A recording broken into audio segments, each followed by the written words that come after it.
ఒక టాబ్లెట్లో ఇన్ని కెమికల్సా? అసలు ఎలా తయారు చేస్తారు ఈ టాబ్లెట్? అసలు ఎందుకు ఇన్ని కెమికల్స్ అవసరం? ఇప్పుడు మనం తెలుసుకుందాం. ఈ టాబ్లెట్స్ అనేవి ఫార్ములేషన్ ప్లాంట్స్లో మ్యానుఫ్యాక్చరింగ్ జరుగుతాయి. అంటే డిఫరెంట్ కెమికల్స్ని మిక్స్ చేసి ఒక టాబ్లెట్గా మనకి బయటికి ప్రొడ్యూస్ చేస్తారు. టాబ్లెట్లో ఉండేది 20% డ్రగ్ ఉంటే మిగిలిన 80% వచ్చేసి టాబ్లెట్ తయారు కావడానికి కావలసినటువంటి కెమికల్స్ ఇవన్నీ.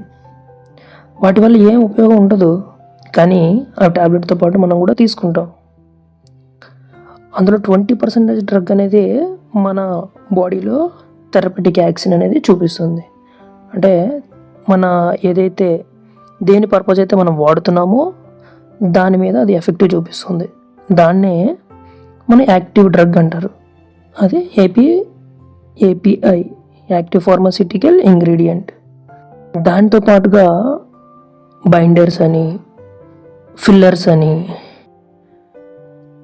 లూబ్రికెంట్స్ అని డిఫరెంట్ ఎన్నో రకాల కెమికల్స్ని యాడ్ చేస్తారు. ఇంకా ఫ్లేవరెంట్స్ అని, కలరెంట్స్ అని, షుగర్స్ అని, టేస్ట్ మాస్క్ కోసం.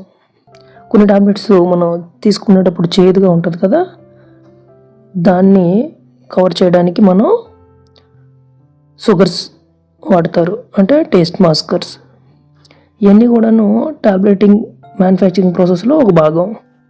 ఇవన్నీ అయిన తర్వాత మాత్రమే మనకి టాబ్లెట్ అనేది బయటకు వస్తుంది.